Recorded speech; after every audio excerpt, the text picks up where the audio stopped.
क्या आपने कभी ये देखा है कि गुस्सा अचानक नहीं आता? वो धीरे धीरे भीतर बनता है, जैसे किसी बंद कमरे में धुआं भरता रहता है और एक दिन छोटी सी चिंगारी पूरे कमरे को आग में बदल देती है। लोग कहते हैं कि फलां व्यक्ति ने मुझे गुस्सा दिलाया, किसी की बात ने मुझे क्रोधित कर दिया, किसी परिस्थिति ने मेरे धैर्य को तोड़ दिया। लेकिन क्या सच में ऐसा है? यदि गुस्से का कारण केवल बाहर होता तो एक ही घटना पर सभी लोग समान रूप से क्रोधित होते। एक ही शब्द किसी को हंसा देता है, किसी को दुखी कर देता है और किसी को गुस्से से भर देता है। इसका अर्थ है कि घटना बाहर घटती है, लेकिन उसका अर्थ भीतर तय होता है। यहीं से समझ की यात्रा शुरू होती है। जब तक मनुष्य ये मानता रहेगा कि उसका गुस्सा दूसरों की वजह से पैदा होता है, तब तक वह कभी उसके मूल तक नहीं पहुंच पाएगा, क्योंकि वो बार बार बाहर दोष खोजेगा और भीतर झांकने से बचता रहेगा। और जो व्यक्ति अपने भीतर देखने से बचता है, वो अपने ही मन का कैदी बना रहता है। बचपन से हमें सिखाया जाता है कि अच्छा बनो, विनम्र बनो, क्रोध मत करो, लेकिन किसी ने यह नहीं सिखाया कि गुस्सा आता क्यों है। समाज हमेशा परिणाम को दबाने की कोशिश करता है, कारण को समझने की नहीं। जब कोई बच्चा गुस्सा करता है तो उसे डांट दिया जाता है। जब कोई युवा क्रोधित होता है तो उसे समझाया जाता है कि यह गलत है। जब कोई वयस्क गुस्सा करता है तो उससे अपेक्षा की जाती है कि वो अपने भाव छिपा ले। पूरी दुनिया गुस्से को दबाने की कला सिखाती है, लेकिन उसे समझने की कला नहीं। इसलिए मनुष्य बाहर से सभ्य दिखाई देता है, लेकिन भीतर असंतोष का ज्वालामुखी लेकर चलता है। उसने क्रोध को समाप्त नहीं किया होता, केवल उसे ढक दिया होता है। और जो चीज़ ढकी जाती है वो समाप्त नहीं होती, वो केवल अंधेरे में चली जाती है। वहाँ वो और भी शक्तिशाली बन जाती है। इसलिए कई बार शांत दिखने वाले लोग अचानक विस्फोट कर देते हैं। उनका विस्फोट एक दिन में नहीं हुआ होता, वो वर्षों से इकट्ठा हो रहा होता है। ज़रा ध्यान से देखिए, गुस्सा तब पैदा होता है जब वास्तविकता हमारी अपेक्षाओं के अनुसार नहीं चलती। मन के भीतर एक छवि होती है कि चीज़ें कैसी होनी चाहिए। जब जीवन उस छवि का सम्मान नहीं करता, तब भीतर संघर्ष पैदा होता है। पति चाहता है कि पत्नी उसकी इच्छा के अनुसार व्यवहार करे। पत्नी चाहती है कि पति उसकी कल्पनाओं के अनुसार चले। माता पिता चाहते हैं कि बच्चे उनके सपनों का पालन करें। बच्चे चाहते हैं कि उन्हें पूरी स्वतंत्रता मिले। हर व्यक्ति अपने मन में एक अदृश्य संसार बनाकर बैठा है और चाहता है कि वास्तविक संसार उसी के अनुसार ढल जाए। लेकिन जीवन किसी की कल्पनाओं का गुलाम नहीं है, वो अपनी धारा में बहता है। यहीं से टकराव शुरू होता है और इस टकराव का पहला रूप अक्सर गुस्सा होता है। गुस्सा वास्तव में जीवन के खिलाफ हमारी असहमति है। हम कहते हैं कि जो हो रहा है वो नहीं होना चाहिए था, लेकिन अस्तित्व हमारी सहमति या असहमति से नहीं चलता। जब कोई आपकी बात नहीं मानता तो केवल उसकी अवज्ञा आपको परेशान नहीं करती, असली चोट आपके अहंकार को लगती है। अहंकार चाहता है कि उसे महत्व मिले, उसे स्वीकार किया जाए, उसकी बात को अंतिम सत्य माना जाए। इसलिए जब कोई आपकी राय को चुनौती देता है तो भीतर बेचैनी उठती है। आप सोचते हैं कि आपको गुस्सा उस व्यक्ति पर आया है, लेकिन वास्तव में गुस्सा उस चोट पर आया है जो आपके अहंकार को लगी है। यदि अहंकार न हो तो असहमति भी केवल एक अलग दृष्टिकोण बनकर रह जाएगी। लेकिन जहाँ अहंकार है वहाँ हर विरोध एक हमला प्रतीत होता है। इसलिए गुस्से को समझने के लिए दूसरों को नहीं, अपने अहंकार को देखना आवश्यक है। अधिकांश लोग जीवन भर ये समझ ही नहीं पाते कि वे घटनाओं पर नहीं, अपने अहंकार की रक्षा के लिए प्रतिक्रिया कर रहे हैं। गुस्से का एक और गहरा कारण भय है। ये बात सुनकर आपको आश्चर्य हो सकता है, क्योंकि गुस्सा और भय एक दूसरे के विपरीत लगते हैं। लेकिन यदि आप भीतर झांकेंगे तो पाएंगे कि हर गुस्से के पीछे कोई न कोई डर छिपा होता है। किसी को सम्मान खोने का डर है, किसी को नियंत्रण खोने का डर है, किसी को असफल होने का डर है, किसी को अस्वीकार कर दिए जाने का डर है। जब ये डर सीधे स्वीकार नहीं किया जाता तो वो गुस्से का रूप ले लेता है। गुस्सा अक्सर भय का मुखौटा है। एक व्यक्ति चिल्लाता हुआ शक्तिशाली दिखाई दे सकता है, लेकिन भीतर वो असुरक्षित हो सकता है। उसकी ऊंची आवाज़ उसके आत्मविश्वास का नहीं, उसके डर का प्रमाण हो सकती है। इसलिए जो व्यक्ति केवल गुस्से को देखता है वो सतह को देखता है। जो उसके पीछे छिपे भय को देख लेता है वो जड़ तक पहुंचने लगता है। ध्यान देने योग्य बात यह भी है कि गुस्सा हमेशा वर्तमान से नहीं आता, कई बार उसका स्रोत अतीत में होता है। बचपन के अपमान, अधूरी इच्छाएं, दबे हुए दुख, अस्वीकार किए जाने के अनुभव, लगातार मिली आलोचनाएं, ये सब मन के भीतर जमा रहते हैं। समय बीत जाता है, घटनाएं समाप्त हो जाती हैं, लेकिन उनकी छाप बनी रहती है। फिर वर्तमान में कोई छोटी सी घटना उस पुराने घाव को छू देती है और व्यक्ति आवश्यकता से कहीं अधिक क्रोधित हो उठता है। देखने वालों को लगता है कि वह मामूली बात पर गुस्सा कर रहा है, लेकिन वास्तव में उसका गुस्सा उस घटना पर नहीं, वर्षों से दबे हुए दर्द पर होता है। वर्तमान केवल एक बटन दबाता है, प्रतिक्रिया अतीत से निकलती है। इसलिए जो व्यक्ति अपने अतीत को समझे बिना गुस्से को नियंत्रित करना चाहता है, वो केवल शाखाओं को काट रहा है, जड़ों को नहीं।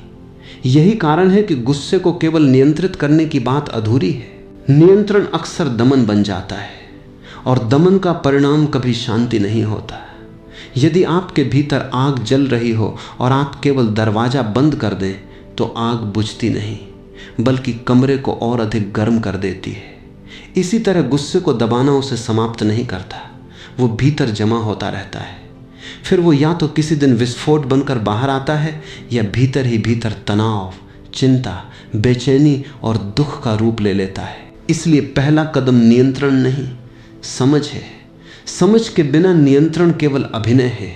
बाहर मुस्कान हो सकती है, लेकिन भीतर तूफान चलता रहेगा। मनुष्य का मन भी एक अजीब व्यवस्था है। वो हमेशा किसी न किसी चीज़ को पकड़कर बैठा रहता है। उसे लगता है कि यदि सब कुछ उसकी इच्छा के अनुसार हो जाए तो वो शांत हो जाएगा, लेकिन ये कभी नहीं होता, क्योंकि जैसे ही एक इच्छा पूरी होती है दूसरी पैदा हो जाती है। एक अपेक्षा समाप्त होती है, दूसरी खड़ी हो जाती है, और जहाँ अपेक्षाएं अनंत हों वहाँ निराशा भी अनंत होगी। निराशा से क्रोध जन्म लेता है। इसलिए गुस्से की जड़ केवल किसी व्यक्ति या घटना में नहीं, बल्कि उस मानसिक संरचना में है जो लगातार जीवन से कुछ और चाहती रहती है। मन कहता है जो है वो पर्याप्त नहीं, और अस्तित्व कहता है जो है वही वास्तविक है। इस संघर्ष में मन थकता है, टूटता है और क्रोधित होता है। यदि आप बहुत ध्यान से अपने भीतर होने वाले गुस्से को देखें तो पाएंगे कि वो आने से पहले कई छोटे संकेत देता है। शरीर में तनाव बढ़ता है, सांसें बदल जाती हैं, विचार तेज हो जाते हैं, चेहरे की मांसपेशियां कठोर होने लगती हैं। लेकिन अधिकांश लोग इतने बेहोश होते हैं कि वे इन संकेतों को नहीं देख पाते। जब तक उन्हें पता चलता है तब तक गुस्सा उन पर कब्जा कर चुका होता है। यही बेहोशी मनुष्य की सबसे बड़ी समस्या है। वो अपने भीतर जो घट रहा है उसे उसी समय नहीं देखता। वो बाद में पछताता है, लेकिन उस क्षण जागता नहीं। और जब जागरूकता अनुपस्थित होती है तब आदतें सत्ता संभाल लेती हैं। गुस्सा भी एक आदत बन सकता है। बार बार एक ही प्रकार से प्रतिक्रिया करने पर मन उसी रास्ते पर चलने लगता है। धीरे धीरे व्यक्ति को लगता है कि उसका स्वभाव ही ऐसा है, लेकिन स्वभाव नहीं, केवल बार बार दोहराई गई बेहोशी है। यहीं से एक महत्वपूर्ण प्रश्न जन्म लेता है। यदि गुस्सा बाहर से नहीं आता, यदि उसका स्रोत अपेक्षाओं, भय, अहंकार, अतीत के घावों और बेहोशी में छिपा है, तो क्या वास्तव में उसे पूरी तरह समझा और उससे मुक्त हुआ जा सकता है? क्या मनुष्य केवल गुस्से को दबाने के लिए नहीं, बल्कि उसके मूल कारणों को देखने के लिए तैयार है? क्योंकि जब यह प्रश्न गंभीरता से उठता है तभी खोज भीतर की ओर मुड़ती है, और यही खोज हमें मन की गहरी परतों तथा उन अदृश्य मनोवैज्ञानिक संरचनाओं की ओर ले जाती है जो चुपचाप हमारे पूरे जीवन को संचालित करती रहती हैं। जब मनुष्य पहली बार ये समझना शुरू करता है कि गुस्से का वास्तविक कारण बाहर नहीं बल्कि उसके अपने भीतर छिपा हुआ है, तब उसके सामने एक बिल्कुल नया द्वार खुलता है। अब प्रश्न ये नहीं रह जाता कि किसने उसे क्रोधित किया, बल्कि ये बन जाता है कि उसके भीतर ऐसा क्या है जो बार बार क्रोध को जन्म देता है। यही वो बिंदु है जहां मनोविज्ञान की यात्रा शुरू होती है। अधिकांश लोग अपने व्यवहार को देखते हैं, लेकिन अपने व्यवहार को पैदा करने वाली मानसिक प्रक्रियाओं को नहीं देखते। वे केवल परिणाम देखते हैं, कारण नहीं। इसलिए वे बार बार वही गलतियां दोहराते रहते हैं।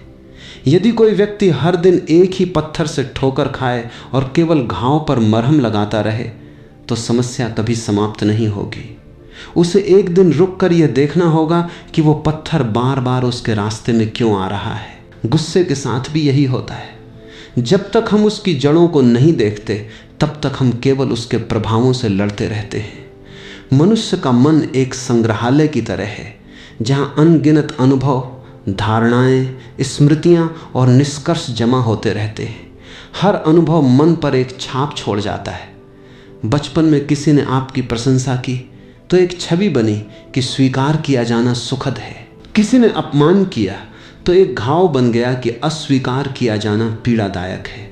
धीरे धीरे मन एक ऐसी व्यवस्था बना लेता है जिसमें वो केवल सुखद अनुभवों को दोहराना चाहता है और दुखद अनुभवों से बचना चाहता है। लेकिन जीवन किसी मशीन की तरह नहीं चलता। वो कभी आपकी इच्छाओं के अनुसार होता है, कभी उनके विपरीत। और जब वास्तविकता आपकी मनोवैज्ञानिक अपेक्षाओं से टकराती है तब भीतर तनाव पैदा होता है। यही तनाव धीरे धीरे गुस्से का रूप ले लेता है। इसलिए गुस्सा केवल एक भावनात्मक प्रतिक्रिया नहीं है, वो मन की उन अदृश्य संरचनाओं का परिणाम है जिन्हें हमने वर्षों में निर्मित किया है। यदि आप ध्यान से देखें तो पाएंगे कि मनुष्य का अधिकांश जीवन प्रतिक्रिया में बीतता है। कोई कुछ कहता है और हम तुरंत प्रतिक्रिया देते हैं। कोई हमें नज़रअंदाज करता है और भीतर बेचैनी उठ जाती है। कोई हमारी प्रशंसा करता है और हम प्रसन्न हो जाते हैं। कोई आलोचना करता है और हम दुखी या क्रोधित हो जाते हैं। इसका अर्थ है कि हमारा मन बाहर की घटनाओं द्वारा संचालित हो रहा है। हम सोचते हैं कि हम स्वतंत्र हैं, लेकिन वास्तव में हमारी भावनाओं के बटन दूसरों के हाथ में हैं। यदि कोई व्यक्ति आपकी एक टिप्पणी से आपका पूरा मूड बदल सकता है तो क्या आप वास्तव में स्वतंत्र हैं? ये प्रश्न असहज लग सकता है, लेकिन यही सच्चाई है। अधिकांश लोग अपने मन के मालिक नहीं हैं, वे उसकी प्रतिक्रियाओं के गुलाम हैं। और गुस्सा उन प्रतिक्रियाओं में सबसे शक्तिशाली है क्योंकि उसमें ऊर्जा बहुत होती है और जागरूकता बहुत कम। गुस्से की मनोवैज्ञानिक संरचना को समझने के लिए यह देखना आवश्यक है कि मन लगातार तुलना करता रहता है। तुलना उसकी आदत है। वो स्वयं को दूसरों से मापता है। कोई अधिक सफल दिखता है तो ईर्ष्या पैदा होती है। कोई अधिक सम्मानित दिखता है तो हीनता का भाव उठता है। कोई हमारी बात को महत्व नहीं देता तो अपमान महसूस होता है। और इन सभी भावनाओं के पीछे तुलना का खेल चलता रहता है।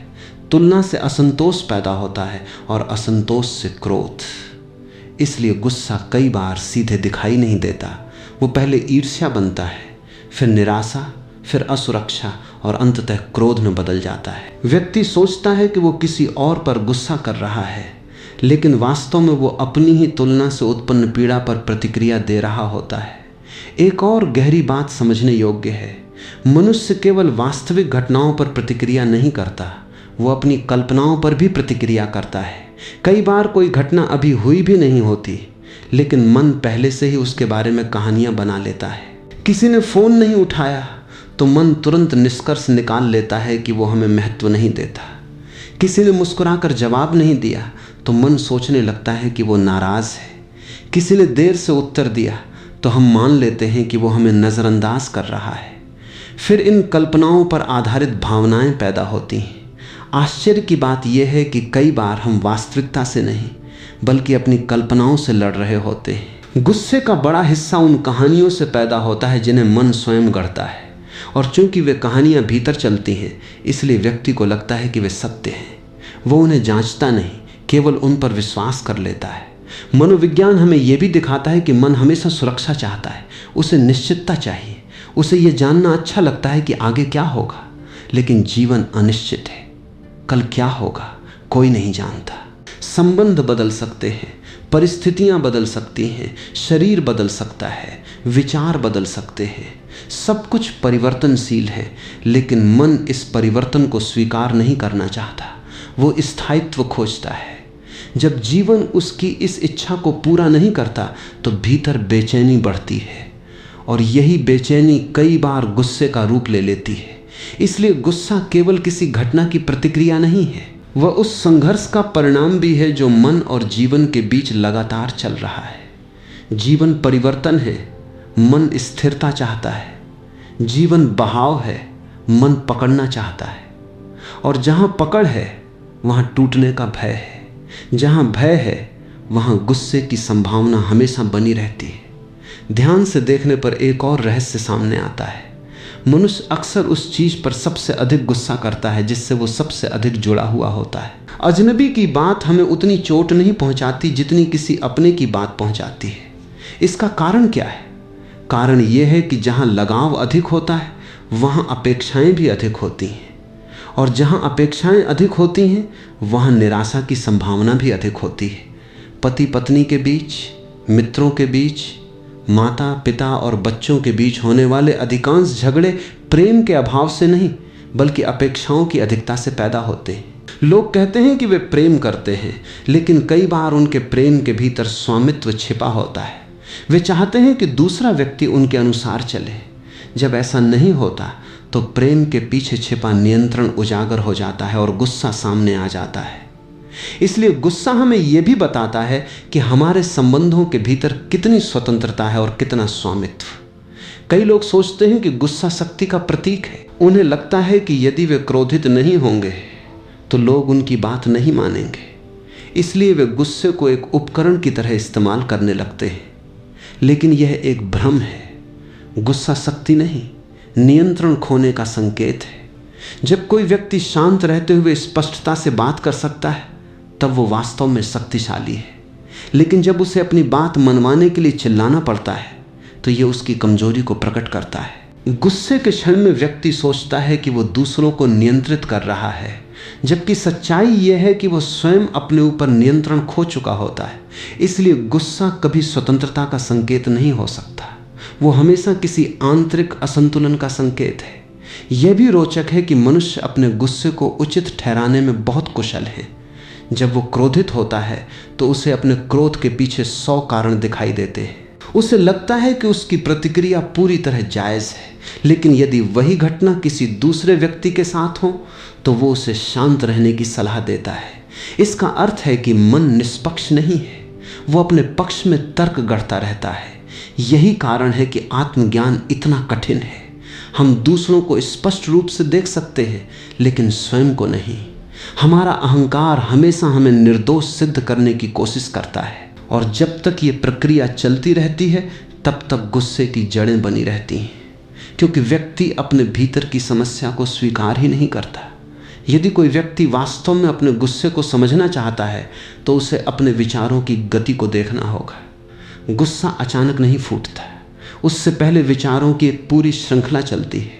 कोई घटना होती है, फिर मन उसका अर्थ निकालता है, फिर उस अर्थ के आधार पर भावनाएं पैदा होती हैं। यदि बीच में जागरूकता आ जाए तो पूरी प्रक्रिया बदल सकती है, लेकिन अधिकांश लोग विचार और भावना के बीच कोई दूरी नहीं रखते। वे जो सोचते हैं उसी पर तुरंत विश्वास कर लेते हैं, इसलिए उनके विचार ही उनकी वास्तविकता बन जाते हैं। और जब विचार नकारात्मक होते हैं तो गुस्सा लगभग निश्चित हो जाता है। यहीं पर मनोवैज्ञानिक समझ एक महत्वपूर्ण मोड़ लेती है। धीरे धीरे ये स्पष्ट होने लगता है कि गुस्सा कोई बाहरी शत्रु नहीं है जिसे हराना है, वो एक संदेशवाहक है। वो हमें हमारे भीतर की अधूरी समझ, छिपे हुए भय, असुरक्षाओं, अपेक्षाओं और अचेतन पैटर्नों की ओर संकेत कर रहा है। यदि हम केवल उससे लड़ेंगे तो संदेश खो देंगे, लेकिन यदि हम उसे समझेंगे तो वो एक द्वार बन सकता है। और जब ये समझ गहरी होने लगती है तब व्यक्ति पहली बार ये अनुभव करता है कि समस्या गुस्सा नहीं है, समस्या वो अचेतनता है जिसमें गुस्सा जन्म लेता है। यहीं से यात्रा मनोविज्ञान से आगे बढ़कर चेतना की ओर मुड़ती है, क्योंकि जब तक देखने वाला स्वयं जागृत नहीं होता तब तक वो अपने मन के खेलों को पूरी तरह समझ नहीं सकता।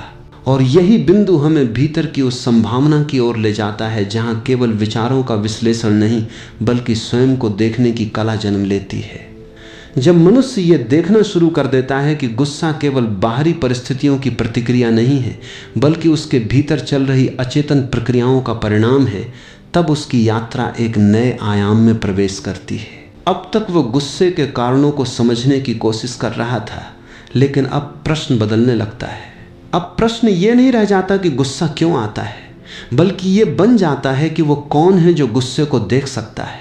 ये प्रश्न साधारण नहीं है।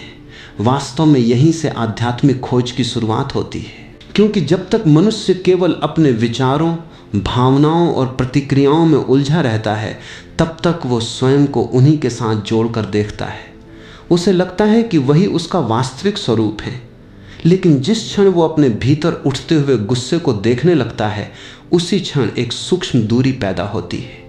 देखने वाला और देखा जाने वाला अलग होने लगते हैं, और यही दूरी जागरूकता का जन्म है। अधिकांश लोग अपने मन के साथ इतने गहरे तादात्म्य में जीते हैं कि उन्हें कभी ये अनुभव ही नहीं होता कि वे मन से अलग भी हो सकते हैं। कोई विचार आया और वे उसके साथ बह गए, कोई भावना उठी और उन्होंने उसे अपना स्वरूप मान लिया, कोई क्रोध पैदा हुआ और वे स्वयं क्रोध बन गए। लेकिन यदि थोड़ी देर रुक कर देखा जाए तो एक अद्भुत तथ्य सामने आता है। गुस्सा आता है और चला जाता है, विचार आते हैं और चले जाते हैं, भावनाएं उठती हैं और समाप्त हो जाती हैं। लेकिन कुछ ऐसा है जो इन सब को आते जाते देखता रहता है। यदि गुस्सा आप होते तो उसके जाने के साथ आप भी समाप्त हो जाते। यदि विचार ही आपका वास्तविक स्वरूप होते तो विचारों के बदलते ही आपकी पहचान बदल जाती। लेकिन ऐसा नहीं होता। इसका अर्थ है कि आपके भीतर कुछ ऐसा है जो विचारों, भावनाओं और प्रतिक्रियाओं से परे है। उसी को विभिन्न परंपराओं ने साक्षी, चेतना, जागरूकता या आत्मदृष्टा कहा है। यहीं पर ध्यान का महत्व समझ में आने लगता है। ध्यान का अर्थ किसी विचार को जबरदस्ती रोकना नहीं है।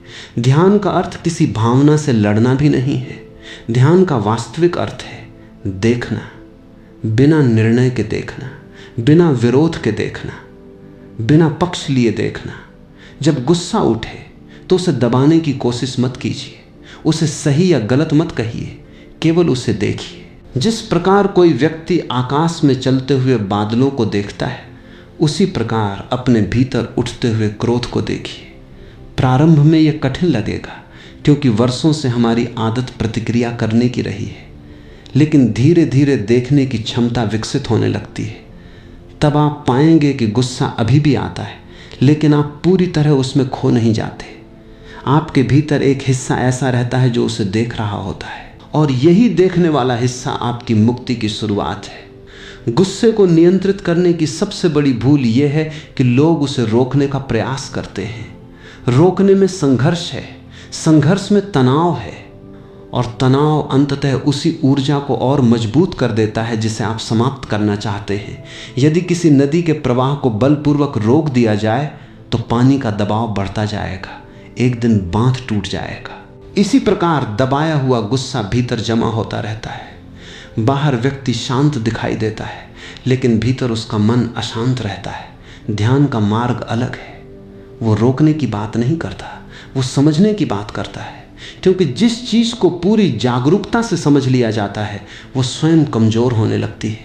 अंधकार को हटाने के लिए उससे लड़ना नहीं पड़ता, केवल प्रकाश लाना पड़ता है। उसी प्रकार अचेतन गुस्से को समाप्त करने के लिए उससे युद्ध करने की आवश्यकता नहीं है, उसके ऊपर जागरूकता का प्रकाश डालना पर्याप्त है। जब कोई व्यक्ति पहली बार अपने गुस्से को बिना प्रतिक्रिया किए देखता है तो उसे एक गहरी खोज होती है।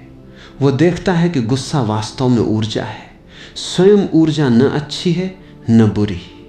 वही ऊर्जा प्रेम बन सकती है, करुणा बन सकती है, रचनात्मकता बन सकती है या विनाश बन सकती है। समस्या ऊर्जा में नहीं है, समस्या उसकी अचेतन अभिव्यक्ति में है। जब ऊर्जा बेहोशी के साथ जुड़ती है तो गुस्सा बन जाती है। जब वही ऊर्जा जागरूकता के साथ जुड़ती है तो समझ में बदल जाती है।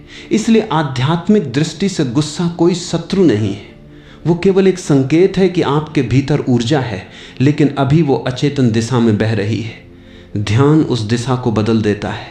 यहाँ एक बहुत सूक्ष्म बात समझने योग्य है। जब गुस्सा आता है तो मन तुरंत किसी को दोषी ठहराना चाहता है। उसे लगता है कि समस्या सामने वाले व्यक्ति में है, लेकिन ध्यान आपको बाहर से भीतर की ओर मोड़ देता है। अब आप सामने वाले को नहीं देखते, बल्कि अपने भीतर हो रही प्रक्रिया को देखने लगते हैं। आप देखते हैं कि शब्द तो बाहर से आया, लेकिन प्रतिक्रिया भीतर पैदा हुई। घटना बाहर हुई, लेकिन पीड़ा भीतर उठी। ये समझ धीरे धीरे व्यक्ति को जिम्मेदार बनाती है। जिम्मेदारी का अर्थ दोष लेना नहीं है। जिम्मेदारी का अर्थ है ये देखना कि मेरे अनुभव का स्रोत मेरे भीतर है, और जिस क्षण ये समझ पैदा होती है उसी क्षण व्यक्ति अपनी शक्ति वापस प्राप्त करने लगता है। अब वह परिस्थितियों का गुलाम नहीं रहता, वह अपने भीतर की चेतना से जुड़ने लगता है। ध्यान का एक और गहरा प्रभाव है, वह व्यक्ति को वर्तमान क्षण में लाता है। गुस्सा लगभग हमेशा अतीत या भविष्य से जुड़ा होता है। या तो कोई पुरानी चोट सक्रिय हो जाती है या कोई भविष्य की आशंका। लेकिन वर्तमान क्षण में यदि पूरी जागरूकता हो तो गुस्से के लिए बहुत कम स्थान बचता है। अभी इस क्षण में बिना स्मृति और कल्पना के केवल शुद्ध अस्तित्व है और अस्तित्व में शांति है। इसलिए सभी ध्यान परंपराएं वर्तमान क्षण की बात करती हैं। वे इसलिए नहीं कि यह कोई दार्शनिक विचार है, बल्कि इसलिए कि यही वो स्थान है जहां मन की अधिकांश समस्याएं समाप्त हो जाती हैं। मन अतीत और भविष्य में जीता है, चेतना वर्तमान में। धीरे धीरे व्यक्ति यह भी देखने लगता है कि उसके भीतर विचारों की एक निरंतर धारा चल रही है। अधिकांश लोग सोचते हैं कि वे विचार कर रहे हैं, लेकिन वास्तविकता यह है कि विचार स्वयं चल रहे होते हैं। एक विचार दूसरे को जन्म देता है, दूसरा तीसरे को, और यह श्रृंखला चलती रहती है। यदि कोई व्यक्ति थोड़ी देर शांत बैठकर अपने मन को देखे तो उसे पता चलेगा कि वह अपने विचारों का मालिक नहीं है, वे स्वतः आ रहे हैं। यही कारण है कि गुस्सा भी कई बार अचानक लगता है। वास्तव में वो अचानक नहीं आता, उसके पहले विचारों की एक पूरी श्रृंखला चल चुकी होती है। लेकिन चूंकि हम जागरूक नहीं होते, इसलिए हमें केवल अंतिम विस्फोट दिखाई देता है। ध्यान इस पूरी प्रक्रिया को स्पष्ट कर देता है। अब आप शुरुआत से देख पाते हैं कि विचार कैसे पैदा हुआ, उसने कैसी भावना को जन्म दिया और वो भावना कैसे गुस्से में बदल गई। जैसे जैसे साक्षी भाव गहरा होता है, व्यक्ति के भीतर एक नई स्वतंत्रता जन्म लेने लगती है। पहले वो हर भावना का कैदी था, अब वो भावनाओं का दर्शक बनने लगता है। पहले गुस्सा उसे बहा ले जाता था, अब वो उसे आते जाते देख सकता है। पहले वो अपने मन की हर बात को सत्य मान लेता था, अब वो जानता है कि मन केवल एक उपकरण है, अंतिम सत्य नहीं।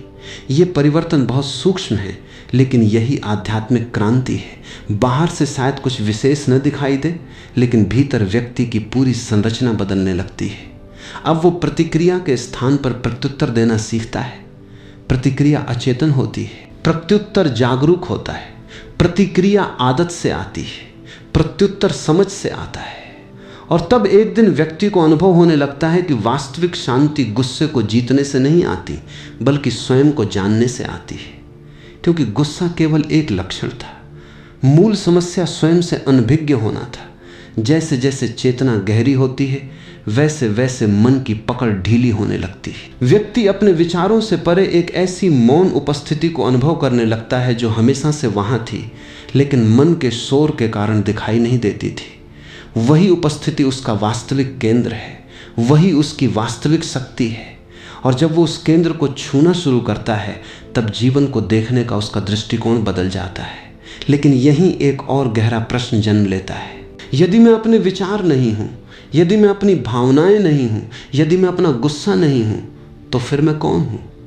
जो देख रहा है उसकी प्रकृति क्या है? क्या चेतना केवल मन का एक हिस्सा है या उससे भी परे कुछ है? क्या हमारी पहचान वास्तव में वही है जिसे हम वर्षों से अपना नाम, व्यक्तित्व और इतिहास मानते आए हैं, या ये सब केवल एक आवरण है? जब ये प्रश्न गंभीर हो जाते हैं, तब खोज केवल मनोवैज्ञानिक नहीं रहती, वो अस्तित्वगत हो जाती है। और यहीं से यात्रा हमें उन गहरे रहस्यों की ओर ले जाती है जहां मन, अहंकार, पहचान और सत्य स्वयं प्रश्नों के घेरे में आ जाते हैं। जब मनुष्य अपने भीतर उठते हुए गुस्से को केवल एक भावना के रूप में नहीं, बल्कि एक द्वार के रूप में देखना शुरू करता है, तब उसकी यात्रा एक और भी गहरे क्षेत्र में प्रवेश करती है। अब तक वह समाज को देख चुका है, अपने मनोवैज्ञानिक पैटर्नों को समझ चुका है और साक्षी भाव की झलक भी पा चुका है। लेकिन चेतना की यात्रा यहीं समाप्त नहीं होती। वास्तव में यह तो केवल शुरुआत है, क्योंकि जैसे ही मन थोड़ा शांत होता है, वैसे ही कुछ ऐसे प्रश्न उठने लगते हैं जिनसे अधिकांश लोग जीवन भर बचते रहते हैं। ये प्रश्न किसी पुस्तक से नहीं आते, किसी धर्म ग्रंथ से नहीं आते, किसी गुरु द्वारा थोपे नहीं जाते। वे भीतर की खामोशी से जन्म लेते हैं और उनका उद्देश्य उत्तर देना नहीं, बल्कि हमारी पुरानी निश्चितताओं को हिला देना होता है। गुस्से को समझने की यात्रा अब हमें स्वयं की पहचान के प्रश्न तक ले आई है।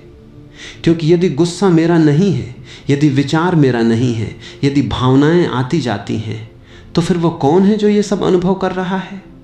हम जीवन भर अपने बारे में अनेक धारणाएं लेकर जीते हैं। हम कहते हैं मैं पुरुष हूँ, मैं स्त्री हूँ, मैं अमुक परिवार से हूँ, मैं अमुक धर्म का हूँ, मेरा ये नाम है, मेरा ये इतिहास है, मेरा ये स्वभाव है। लेकिन क्या कभी हमने गंभीरता से ये पूछा है कि क्या यही मैं हूँ? यदि आपका नाम बदल दिया जाए तो क्या आप बदल जाएंगे? यदि आपका पेशा बदल जाए तो क्या आपकी वास्तविकता बदल जाएगी?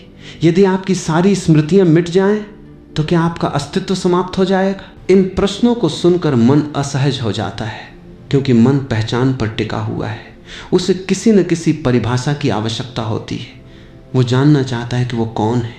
लेकिन आध्यात्मिक दृष्टि कहती है कि जो भी परिभाषित किया जा सकता है वो आप नहीं हो सकते, क्योंकि परिभाषा हमेशा किसी वस्तु की होती है, जबकि चेतना कोई वस्तु नहीं है। वो देखने वाला है, देखी जाने वाली चीज नहीं। यही कारण है कि जब कोई व्यक्ति गहरे ध्यान में जाता है तो उसकी पुरानी पहचानें ढीली पड़ने लगती हैं। पहले उसे लगता था कि उसका गुस्सा ही उसका स्वभाव है, फिर उसने देखा कि गुस्सा आता जाता है। बाद में उसने समझा कि विचार भी स्थायी नहीं है। अब धीरे धीरे वो ये देखने लगता है कि उसका तथाकथित व्यक्तित्व भी अनेक अनुभवों का संग्रह मात्र है। जिस व्यक्ति को वो मैं कहता रहा वो वास्तव में यादों, धारणाओं, प्रतिक्रियाओं और सामाजिक प्रभावों का एक जाल है। लेकिन यदि ये सब बदल सकता है तो वास्तविक मैं कहाँ है? यही वो प्रश्न है जिससे अहंकार सबसे अधिक डरता है, क्योंकि अहंकार का अस्तित्व ही एक निश्चित पहचान पर आधारित है। यदि पहचान पर प्रश्न चिन्ह लग जाए तो अहंकार की नींव हिलने लगती है। ध्यान से देखिए, गुस्से का संबंध केवल भावनाओं से नहीं बल्कि पहचान से भी है। जब कोई आपकी आलोचना करता है तो आपको गुस्सा क्यों आता है? क्योंकि आपकी बनाई हुई छवि को खतरा महसूस होता है। जब कोई आपकी बात नहीं मानता तो भीतर आग क्यों उठती है? क्योंकि आपके महत्व की भावना को चोट पहुंचती है। यदि भीतर कोई स्थायी पहचान न हो तो आलोचना केवल एक राय होगी, अपमान केवल एक घटना होगी, असहमति केवल दृष्टिकोण का अंतर होगी। लेकिन हम अपनी छवियों से इतने जुड़े हुए हैं कि कोई भी चुनौती हमें असुरक्षित कर देती है। इसलिए गुस्से को पूरी तरह समझने के लिए केवल भावनाओं को नहीं, अहंकार की पूरी संरचना को देखना आवश्यक है। यहाँ एक गहरा प्रश्न उठता है, क्या अहंकार वास्तव में कोई वास्तविक सत्ता है या केवल विचारों का एक भ्रम? जब आप कहते हैं मैं, तो आप किसकी ओर संकेत कर रहे होते? क्या वो शरीर है? लेकिन शरीर हर क्षण बदल रहा है। बचपन का शरीर अब नहीं है, युवावस्था का शरीर भी बदल रहा है। फिर भी आपको लगता है कि आप वही हैं। क्या आप मन हैं? लेकिन विचार हर पल बदल रहे हैं। कल जो विश्वास था आज वो नहीं हो सकता। फिर भी आपको निरंतरता का अनुभव होता है। तो वो क्या है जो अपरिवर्तित है? यदि इस प्रश्न को पूरी ईमानदारी से पूछा जाए तो मन के पास कोई निश्चित उत्तर नहीं बचता। और यही वो क्षण है जहां आध्यात्मिक खोज गहरी हो जाती है, क्योंकि सत्य का प्रवेश वहीं होता है जहां झूठी निश्चितताएं टूटती हैं। मन हमेशा उत्तर चाहता है, उसे प्रश्नों से प्रेम नहीं है। वो जल्दी से जल्दी किसी निष्कर्ष पर पहुंचना चाहता है। लेकिन अस्तित्व किसी निष्कर्ष की वस्तु नहीं है, वो एक रहस्य है। और रहस्य को केवल जिया जा सकता है, समझा नहीं जा सकता। इसलिए जब कोई व्यक्ति सच में अपने भीतर उतरता है तो वो पाता है कि जीवन उन उत्तरों से कहीं अधिक विशाल है जिन्हें उसका मन पकड़ सकता है। गुस्से की समस्या भी इसी कारण बनी रहती है। मन हर चीज को नियंत्रित करना चाहता है। वह जीवन को समझ लेना चाहता है, बांध लेना चाहता है, निश्चित कर लेना चाहता है। लेकिन जीवन हर क्षण नया है, और जो नया है उसे पुरानी धारणाओं में कैद नहीं किया जा सकता। इस संघर्ष में मन थकता है, विरोध करता है, और वही विरोध कई बार गुस्से के रूप में प्रकट होता है। एक और प्रश्न पूछिए, क्या वास्तव में हमें गुस्सा दूसरों पर आता है, या हमें गुस्सा इस बात पर आता है कि जीवन हमारी इच्छाओं के अनुसार नहीं चल रहा? यदि सब कुछ हमारी अपेक्षा के अनुसार हो जाए तो क्या हम कभी क्रोधित होंगे? शायद नहीं। इसका अर्थ है कि गुस्सा जीवन के प्रति हमारे प्रतिरोध का नाम है। हम चाहते हैं कि वास्तविकता वैसी हो जैसी हम चाहते हैं, लेकिन वास्तविकता स्वतंत्र है, वो हमारे विचारों की गुलाम नहीं है। यही कारण है कि जितना अधिक व्यक्ति नियंत्रण चाहता है उतना अधिक वो संघर्ष में फंसता है। और जितना अधिक संघर्ष होता है उतनी ही अधिक क्रोध की संभावना बढ़ती है। इसलिए प्रश्न केवल ये नहीं है कि गुस्से को कैसे रोका जाए, प्रश्न ये है कि क्या हम जीवन को वैसे स्वीकार कर सकते हैं जैसा वो है। लेकिन स्वीकार करना भी कोई मानसिक तकनीक नहीं है। यदि आप भीतर से विरोध कर रहे हैं और ऊपर से स्वीकार करने का अभिनय कर रहे हैं तो वो वास्तविक स्वीकार नहीं है। वास्तविक स्वीकार तब होता है जब देखने वाला पूरी तरह जागरूक हो जाता है। तब वो देखता है कि जीवन लगातार बदल रहा है, लोग बदल रहे हैं, परिस्थितियां बदल रही हैं, शरीर बदल रहा है, विचार बदल रहे हैं, और इस परिवर्तन के बीच केवल एक चीज स्थिर है, वो जागरूकता जो सबको देख रही है। तब व्यक्ति पहली बार समझता है कि समस्या परिवर्तन नहीं है, समस्या परिवर्तन का विरोध है, और यही विरोध गुस्से का मूल है। यदि हम और गहराई में जाएं तो एक और अद्भुत प्रश्न सामने आता है, क्या स्वतंत्रता का अर्थ यह है कि मैं जो चाहूं वो करूं, या स्वतंत्रता का अर्थ यह है कि मैं अपनी अचेतन प्रतिक्रियाओं से मुक्त हो जाऊं? अधिकांश लोग पहली बात को स्वतंत्रता मानते हैं। वे सोचते हैं कि अपनी इच्छाओं का पालन करना ही स्वतंत्रता है। लेकिन यदि आपकी इच्छाएं ही अचेतनता से पैदा हो रही हों तो क्या उनका पालन करना स्वतंत्रता कहलाएगा? यदि गुस्सा आपको नियंत्रित कर रहा हो और आप उसे व्यक्त कर दें तो क्या आप स्वतंत्र हैं, या आप केवल अपनी आदतों के गुलाम हैं? ये प्रश्न बहुत महत्वपूर्ण है, क्योंकि यही प्रश्न हमें प्रतिक्रिया और जागरूकता के बीच का अंतर दिखाता है। वास्तविक स्वतंत्रता तब जन्म लेती है जब भीतर देखने की क्षमता इतनी गहरी हो जाती है कि कोई भी भावना आपको बहाकर न ले जा सके, और तब एक दिन व्यक्ति यह देखना शुरू करता है कि उसके अधिकांश संघर्ष उसकी अपनी धारणाओं से पैदा हुए थे, जीवन से कम, उसके विचारों से अधिक, वास्तविकता से कम, उसकी व्याख्याओं से अधिक।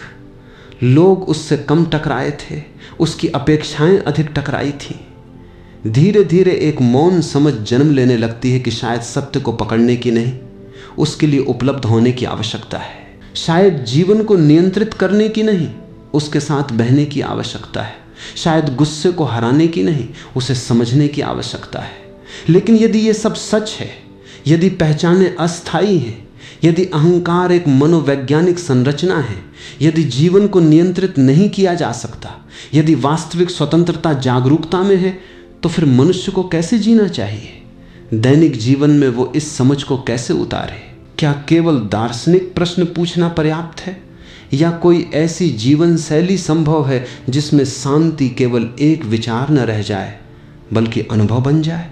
और यहीं से यात्रा अपने अंतिम चरण की ओर बढ़ती है, जहां प्रश्न धीरे धीरे उत्तरों में नहीं बल्कि प्रत्यक्ष अनुभूति में विलीन होने लगते हैं, जहां खोज समाप्त नहीं होती बल्कि एक नए प्रकार के जीवन में बदल जाती है। जब मनुष्य इस पूरी यात्रा से गुजरता है, समाज की शर्तबद्धताओं को देखता है, अपने मनोवैज्ञानिक पैटर्नों को समझता है, चेतना की झलक पाता है, अहंकार और पहचान पर प्रश्न उठाता है, तब धीरे धीरे उसके भीतर एक ऐसी समझ जन्म लेने लगती है जो किसी किताब से नहीं आती, किसी सिद्धांत से नहीं आती, किसी विश्वास से नहीं आती। ये समझ अनुभव से आती है, और यही समझ वास्तविक परिवर्तन की शुरुआत है। क्योंकि जीवन में सबसे बड़ा भ्रम यह है कि जानकारी को ही ज्ञान समझ लिया जाता है। कोई व्यक्ति गुस्से पर 100 किताबें पढ़ सकता है, हजारों प्रवचन सुन सकता है, अनगिनत सलाहें इकट्ठी कर सकता है, लेकिन यदि उसने अपने भीतर उठते हुए गुस्से को प्रत्यक्ष रूप से नहीं देखा तो उसका ज्ञान केवल उधार का है। वास्तविक ज्ञान वो है जो देखने से पैदा होता है, और जब देखने की कला विकसित हो जाती है तब जीवन बदलना शुरू होता है। अब तक हमने गुस्से को एक समस्या की तरह देखा था जिसे नियंत्रित करना है, लेकिन यात्रा के अंत में स्पष्ट होने लगता है कि गुस्सा स्वयं समस्या नहीं था, वो केवल एक संकेत था, वो भीतर की अचेतनता का लक्षण था। जिस प्रकार शरीर में दर्द हमें किसी गहरी शारीरिक समस्या की सूचना देता है, उसी प्रकार गुस्सा हमें यह बताता है कि कहीं न कहीं हम अपने वास्तविक केंद्र से दूर हो गए हैं। इसलिए गुस्से को शत्रु मानकर उससे लड़ने की आवश्यकता नहीं है, उससे सीखने की आवश्यकता है। जब भी गुस्सा उठे उसे एक संदेश वाहक की तरह देखिए। वह आपको बता रहा है कि अभी भी कोई अपेक्षा सक्रिय है, कोई भय छिपा है, कोई अहंकार घायल हुआ है, या कोई पुराना घाव जाग गया है। यदि आप इस संकेत को समझ लेते हैं तो गुस्सा आपका शिक्षक बन सकता है। और जीवन में इससे बड़ा परिवर्तन कोई नहीं कि जो चीज पहले दुख का कारण थी वही जागरण का माध्यम बन जाए। धीरे धीरे व्यक्ति ये अनुभव करने लगता है कि जीवन को बदलने का सबसे गहरा मार्ग दूसरों को बदलना नहीं, स्वयं को समझना है। अधिकांश लोग अपना बहुत सारा समय लोगों को सुधारने में बिताते हैं। वे चाहते हैं कि उनका साथी बदल जाए, उनके बच्चे बदल जाएं, उनका परिवार बदल जाए, समाज बदल जाए।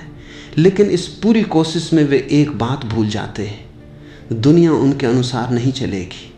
प्रत्येक व्यक्ति अपनी चेतना के स्तर से जी रहा है। प्रत्येक व्यक्ति अपनी समझ, अपने भय, अपनी इच्छाओं और अपनी सीमाओं के साथ जीवन जी रहा है।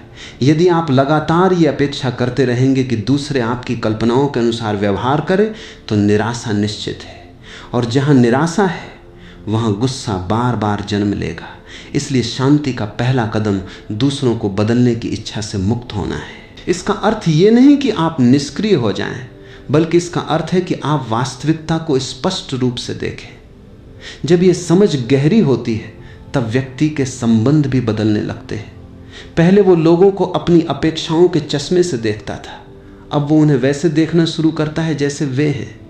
पहले प्रेम में स्वामित्व था, अब उसमें स्वतंत्रता आने लगती है। पहले मित्रता में छिपी हुई मांगें थीं, अब उसमें स्वीकार्यता बढ़ने लगती है। पहले हर असहमति संघर्ष बन जाती थी, अब वह सीखने का अवसर बन सकती है, क्योंकि व्यक्ति समझने लगता है कि प्रत्येक मनुष्य अपने अनुभवों का परिणाम है। जिस व्यक्ति पर आप गुस्सा कर रहे हैं वह भी शायद अपने ही घावों से संचालित हो रहा है। जो व्यक्ति आपको चोट पहुंचा रहा है वह स्वयं भी किसी पीड़ा का बोझ उठाए हो सकता है। ये समझ करुणा को जन्म देती है, और जहाँ करुणा है वहाँ गुस्से की ऊर्जा धीरे धीरे पिघलने लगती है। लेकिन करुणा का अर्थ कमजोरी नहीं है। बहुत लोग समझते हैं कि शांत होना मतलब सब कुछ सहते रहना। ये गलत है। जागरूक व्यक्ति भी ना कह सकता है, वो सीमाएं भी निर्धारित कर सकता है, वो अन्याय का विरोध भी कर सकता है। अंतर केवल इतना है कि उसकी प्रतिक्रिया गुस्से से नहीं, स्पष्टता से आती है। गुस्से में व्यक्ति अंधा हो जाता है, स्पष्टता में व्यक्ति सजग रहता है। गुस्से में निर्णय भावनाओं से आते हैं, स्पष्टता में निर्णय समझ से आते हैं। इसलिए आध्यात्मिकता का अर्थ निष्क्रिय होना नहीं है, उसका अर्थ है जागरूक होना। आप कार्य करें लेकिन बेहोशी से नहीं, आप बोलें लेकिन प्रतिक्रिया में नहीं, आप निर्णय लें लेकिन क्रोध के प्रभाव में नहीं। यही अंतर जीवन की गुणवत्ता को पूरी तरह बदल देता है। अब एक व्यावहारिक प्रश्न उठता है, दैनिक जीवन में गुस्से को कैसे समझा जाए? इसका पहला कदम है रुकना। जब भी गुस्सा उठे तुरंत प्रतिक्रिया मत दीजिए, कुछ क्षण रुकिए, अपनी सांस को देखिए, अपने शरीर को महसूस कीजिए। ध्यान दीजिए कि हृदय की गति कैसे बदल रही है, मांसपेशियां कैसे तन रही हैं, विचार कितनी तेजी से दौड़ रहे हैं। केवल ये देखने का अभ्यास ही अद्भुत परिवर्तन ला सकता है, क्योंकि जागरूकता और अचेतन प्रतिक्रिया एक साथ नहीं रह सकती। जैसे ही आप देखने लगते हैं वैसे ही गुस्से की पकड़ थोड़ी ढीली पड़ जाती है। फिर धीरे धीरे आप ये समझने लगते हैं कि भावना और आप दो अलग अलग चीज़ें हैं। भावना आती है और जाती है, देखने वाला बना रहता है। दूसरा कदम है अपने विचारों पर विश्वास करना बंद करना। मन हर समय कहानियां बना रहा है, वो घटनाओं की व्याख्या करता रहता है, लेकिन उसकी हर व्याख्या सत्य नहीं होती। इसलिए जब गुस्सा आए तो स्वयं से पूछिए, क्या मैं वास्तविकता देख रहा हूँ या केवल अपनी कहानी देख रहा हूँ? ये प्रश्न अत्यंत शक्तिशाली है। कई बार आप पाएंगे कि जिस बात पर आप क्रोधित थे उसका वास्तविकता से बहुत कम संबंध था। वो आपकी कल्पना, आपकी आशंका या आपकी पुरानी स्मृतियों का परिणाम थी। ये समझ धीरे धीरे मन की पकड़ को कमजोर करती है। तीसरा कदम है मौन के लिए समय निकालना। आधुनिक मनुष्य का जीवन इतना शोर से भर गया है कि उसे स्वयं की आवाज़ सुनाई ही नहीं देती। बाहर सूचना का शोर है, भीतर विचारों का शोर है। ऐसे में चेतना की सूक्ष्म आवाज़ दब जाती है। प्रतिदिन कुछ समय बिना किसी उद्देश्य के शांत बैठिए, न कुछ पाने के लिए न कुछ सिद्ध करने के लिए, केवल उपस्थित रहने के लिए। प्रारंभ में मन बेचैन होगा, वो भागना चाहेगा, लेकिन यदि आप धैर्य रखें तो धीरे धीरे एक नया आयाम खुलने लगेगा। उसी मौन में आप अपने वास्तविक स्वरूप की झलक पाएंगे, और वही झलक गुस्से की जड़ों को कमज़ोर करने लगती है। चौथा कदम है जीवन को एक निरंतर सीखने की प्रक्रिया के रूप में देखना। अधिकांश लोग हर घटना को व्यक्तिगत रूप से ले लेते हैं। कोई कुछ कह देता है तो उन्हें लगता है कि उन पर हमला हुआ है। लेकिन यदि जीवन को एक विद्यालय की तरह देखा जाए तो हर घटना एक शिक्षक बन सकती है। कोई आपकी आलोचना करता है, देखिए कि भीतर क्या उठ रहा है। कोई आपकी प्रशंसा करता है, देखिए कि भीतर क्या हो रहा है। कोई आपका अपमान करता है, देखिए कि कौन सा हिस्सा घायल हो रहा है। धीरे धीरे हर परिस्थिति आत्मज्ञान का अवसर बन जाती है। तब जीवन संघर्ष नहीं, साधना बन जाता है और अंततः व्यक्ति एक बहुत गहरी बात समझने लगता है। शांति कोई उपलब्धि नहीं है, वो कोई ऐसी चीज नहीं है जिसे भविष्य में हासिल करना हो। शांति पहले से ही हमारे भीतर मौजूद है। समस्या ये नहीं कि शांति नहीं है, समस्या ये है कि मन का शोर उसे ढक देता है। जैसे आकाश हमेशा मौजूद रहता है, बादल केवल उसे कुछ समय के लिए छिपा लेते हैं, वैसे ही हमारे भीतर की मौन चेतना हमेशा उपस्थित है। गुस्सा, भय, चिंता, असुरक्षा और अहंकार केवल बादलों की तरह हैं। वे आते हैं और चले जाते हैं, लेकिन आकाश बना रहता है। जब व्यक्ति स्वयं को बादलों से नहीं, आकाश से पहचानना शुरू करता है, तब एक अद्भुत स्वतंत्रता जन्म लेती है। तब गुस्सा पूरी तरह गायब हो जाए, ये आवश्यक नहीं है। शरीर है, मन है, परिस्थितियां हैं, कभी कभी भावनाएं उठेंगी, लेकिन अब अंतर ये होगा कि वे आपको अपने साथ बहाकर नहीं ले जाएंगी। वे आएंगी और चली जाएंगी। आप उन्हें देख पाएंगे, आप उनसे सीख पाएंगे, आप उनके गुलाम नहीं रहेंगे। और यही वास्तविक नियंत्रण है। नियंत्रण का अर्थ भावनाओं को दबाना नहीं, बल्कि उनके प्रति जागरूक होना है। क्योंकि जिसे आप पूरी तरह देख लेते हैं वो आपको नियंत्रित नहीं कर सकता। यात्रा का अंतिम रहस्य यही है कि मनुष्य को गुस्से से नहीं, स्वयं से मिलना है। गुस्से को जीतना लक्ष्य नहीं है, जागना लक्ष्य है। क्योंकि जैसे जैसे जागरूकता बढ़ती है वैसे वैसे गुस्से की आवश्यकता समाप्त होने लगती है। फिर जीवन संघर्ष कम और समझ अधिक बन जाता है। प्रतिक्रिया कम और करुणा अधिक हो जाती है। भय कम और विश्वास अधिक हो जाता है। और एक दिन व्यक्ति पाता है कि जिस शांति को वह वर्षों से बाहर खोज रहा था, वह तो हमेशा से उसके भीतर मौन बैठी प्रतीक्षा कर रही थी। बस उसे देखने वाला कोई चाहिए था। जब देखने वाला जाग जाता है तब भीतर एक ऐसी निस्तब्धता प्रकट होती है जिसे कोई परिस्थिति छीन नहीं सकती। उसी निस्तब्धता में स्वतंत्रता है, उसी में प्रेम है, उसी में बुद्धि है और उसी में वह जीवन है जो बिना गुस्से के नहीं बल्कि गुस्से के पार जिया जाता है।